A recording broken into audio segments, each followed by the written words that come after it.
बिस्मिल्लाहिर्रहमानिर्रहीम। अस्सलाम वालेकुम। मैं हूं मोहम्मद जावेद राकीज़र और आपको राकीज़र उर्दू में खुश आमदीद कहते हैं। नाज़रीन, ईरान ने जो कि यूक्रेन का तैयारा गिराया है, जबकि वो इराक़ पर यानी कि अमरीकी जो अड्डे थे उन पर मिज़ाइल गिरा रहा था, तो दरमियान में यूक्रेन का जहाज़ आया और उसको गलती से ईरानी मिज़ाइल लग गए और वो तबाह हो गया, जिसमें तकरीबन 170 से ज़्यादा लोग जो हैं वो मारे गए, जिसमें कनाडा के लोग भी थे, यूक्रेन के भी थे और भी दूसरे ममालिक से थे। ये सारा प्रेशर बिल्ड हुआ ईरान पर और ईरान ने पहले तो इसको वो कहता रहा कि जी हमने नहीं मारा। उसके बाद अब ईरानी जो एयर फोर्स के हेड है और ईरान के जो लीडर हैं, उन्होंने ये कहा है कि जी हाँ, हम अपनी गलती का एतराफ़ करते हैं, अपनी गलती को एक्सेप्ट करते हैं और ये तैयारा हमसे गलती से गिरा।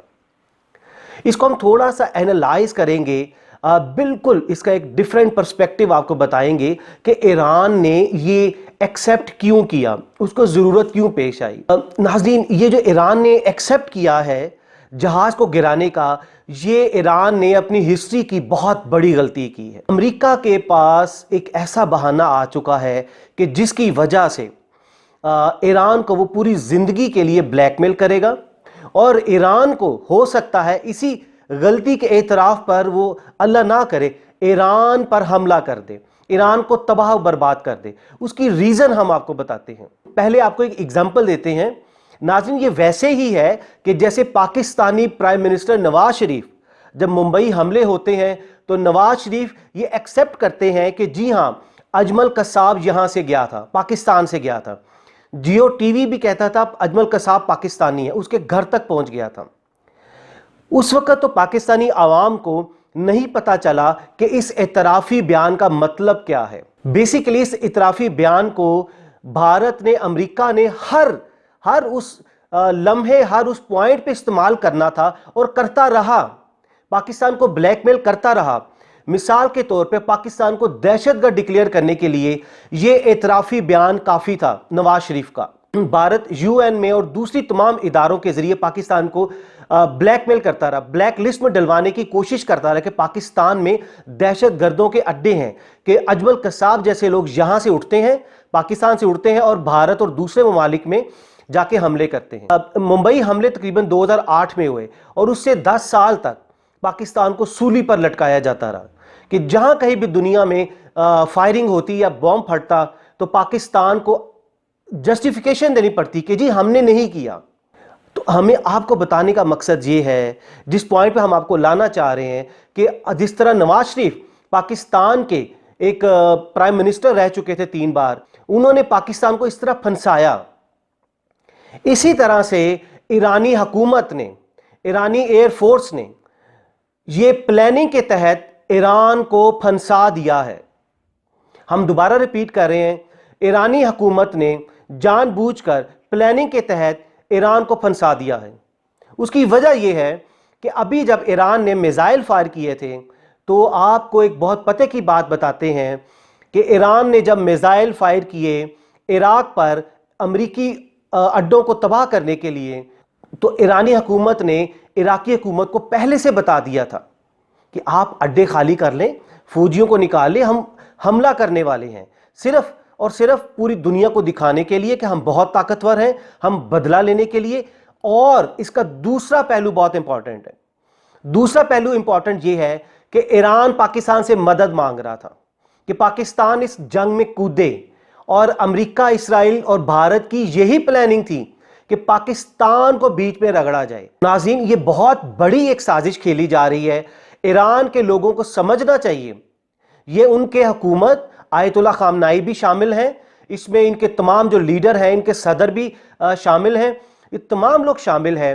ये इन्होंने अमेरिका के साथ मिलकर, ये ऐसे ही है कि ईरान ने आंख मारी अमेरिका को और अमेरिका ने भी आंख मारी कि हम झूठे मूठे के आपस में लड़ाई झगड़ा करेंगे और बीच में पाकिस्तान को घसीटेंगे और फिर पाकिस्तान को तबाह करेंगे, अल्लाह ना करें। हमें समझ नहीं आती ईरान की कि देखिए, अगर ईरानी हुकूमत और ईरानी जो लीडर, सुप्रीम लीडर है आयतुल्लाह खामनाई, ये इतने ही सच्चे हैं, ये इतने ही ईमानदार हैं कि अपनी गलती का फौरन एतराफ़ कर लिया, तो تو انہوں نے آج تک پاکستان میں جو دہشت گردی کروائی ہے اس کا بھی اعتراف کریں. جو کلبھوشن یادو ایران سے آتا رہا ہے پاکستان میں دہشت گردی کرنے، ایرانی حکومت کو اس کا بھی اعتراف کرنا چاہیے. عزیر بلوچ پاکستان میں دہشت گردی کرواتا رہا ہے، لاکھوں لوگوں کو مار چکا ہے، شہید کر چکا ہے. ایرانی حکومت کو اس کا بھی اعتراف کرنا چاہیے. ایران پچھلے 20 سے 30 سال میں ایران نے پراکسی وارز لگائیں پوری عرب ممالک میں، مسلمان ملکوں میں، ان کو تباہ کیا. امریکہ کا پٹھو بن کر ایران نے مخبریاں کی، ایران کو بتایا، پاکستان میں دہشت گردی کی، طالبان کی حکومت کو ڈی سٹیبلائز کرنے میں ایران نے رول ادا کیا.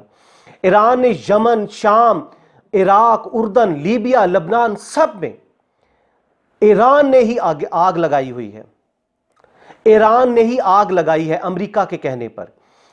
یہ جو آج تک امریکہ اور ایران ایک دوسرے کے خلاف لفظوں کی گولہ باری کرتے رہے، یہ ہم پہلے بھی بہت بار بتا چکے ہیں کہ یہ بالکل ایک ٹوپی ڈرامہ تھا، اور اس کا مقصد یہ ہوتا تھا کہ دوسرے عرب ممالک اور مسلمان ملکوں کو تباہ کرنا، اور وہ کر دیا، سب کچھ کر دیا. اور اب یہ جو غلطی کی ہے ایران نے بڑی آسانی سے اس کو ایکسیپٹ کر لیا ہے کہ یہ ہم نے تباہ کیا ہے. یہ بالکل ایک پلاننگ ہے، ایک سازش ہے. اس میں مسلمان ملکوں کو رگڑا جائے گا، خاص کر اللہ نہ کرے پاکستان کو رگڑا جائے گا. لیکن ہم عمران خان کو سلوٹ پیش کرتے ہیں، باجوہ کو سلوٹ پیش کرتے ہیں کہ انہوں نے حکمت عملی کا مظاہرہ کیا اور اس جنگ سے دور رہنے کے لیے ان کو کہہ دیا کہ ہم اس جنگ میں شریک نہیں ہوں گے. ناظرین، آپ کو بتانے کا مقصد یہ ہے کہ یہ وہی ممبئی حملوں میں جس طرح نواز شریف نے ایکسیپٹ کیا کہ پاکستان نے کروایا تھے، لوگ پاکستان سے گئے تھے، اور بھارت اور امریکہ، اسرائیل اس بیان کو آج تک FATF میں استعمال کر رہے ہیں، پاکستان کو دہشت گرد ڈکلیئر کروانے میں. اور جب کلبھوشن کا کیس عالمی عدالت میں گیا، انٹرنیشنل کورٹ آف جسٹس میں گیا، تو بھارتی جو وکیل تھا سریش سالوے، جو کہ ایک بہت مجا ہوا اور دنیا کا ٹاپ وکیل ہے، اس کے پاس صرف ایک ہی بیان تھا اس کے حق میں دینے کے لیے، دلائل کے طور پر دینے کے لیے. وہ تھا صرف نواز شریف کی وہ ویڈیو جس میں وہ اعتراف کر رہے ہیں کہ ممبئی حملوں میں اجمل قصاب پاکستانی تھا اور وہ پاکستان سے گیا تھا. تو ایرانی جو یہ بیان ہے یہ بھی سیم اسی طرح ہے، اسی ڈگر پہ ہے. لوگوں کو اب باہر نکالا جائے گا، جلوس نکالے جائیں گے، اور ایران کو ڈی سٹیبلائز کیا جائے گا، تباہ کیا جائے گا، اور اس کے ساتھ پاکستان کو بھی اس میں رگڑا لگانے کی کوشش کی جائے گی. آخر پر ہم یہ بتانا چاہیں گے کہ اب 176 لوگ جو ہلاک ہوئے ہیں یوکرائن کے جہاز میں جس کو میزائل لگا ایران کا، بہت افسوس کی بات ہے کہ چاہے وہ مسلم ہو، غیر مسلم ہو، ایون جانور بھی ہو، اگر وہ مر جائے تو اس پہ بھی افسوس ہے. لیکن ان 176 لوگوں کے مرنے پر پوری دنیا کو افسوس ہے. برطانیہ ہو، کینیڈا ہو، یہ لوگ افسوس کر رہے ہیں، ان کو بہت شدید دھچکا لگا ہے. لیکن ان کو کبھی اس وقت دھچکا نہیں لگتا تھا کہ جب امریکہ نے، برطانیہ نے، فرانس نے، کینیڈا نے مل کر عراق پر چڑھائی کی، عراق کو تباہ و برباد کر دیا، لاکھوں بچوں کو، معصوم عورتوں کو، بوڑھوں کو شہید کر دیا. اور برطانیہ کا جو وزیر اعظم ٹونی بلیئر تھا، اس نے صرف یہ کہا کہ ہم سے غلطی ہوئی، ہمیں غلط رپورٹس تھیں کہ ادھر ویپنز آف میس ڈسٹرکشن ہیں، ہم سوری کرتے ہیں. آپ اندازہ لگائیے ان ڈیولپڈ کنٹریز کی اخلاقیات کا، آپ اندازہ لگائیے ان تہذیب یافتہ ممالک امریکہ، کینیڈا، برطانیہ، ان کے اخلاقیات کا. ان کے نزدیک صرف ان کے لوگ مریں تو وہ ان کے لیے بہت افسوس کا مقام ہے، لیکن اگر مسلمان بچے مریں تو یہ صرف سوری کہتے ہیں. میں ایرانی لوگوں سے یہ کہوں گا کہ پلیز سڑکوں پر مت نکلیں، یا آپ کے ملک کو تباہ کرنے کی سازش کی گئی ہے. یہ جو سوری کی گئی ہے ایرانی حکومت کی طرف سے، یہ ایک سازش ہے. ایران کو جان بوجھ کر تباہ کیا گیا. جنرل سلیمانی کو قتل کرنا بھی ایک سازش ہے، ایرانی حکومت بھی اس میں ملی ہوئی ہے. یہ ایک پلاننگ کے تحت یہ چیزیں چل رہی ہیں. اس کا مقصد ایران کو تباہ کرنا اور اس کے بعد پاکستان، سعودی عرب اور عرب ممالک کو تباہ کرنا ہے. اگلی ویڈیو تک اپنا بہت سا خیال رکھیے گا. اللہ حافظ.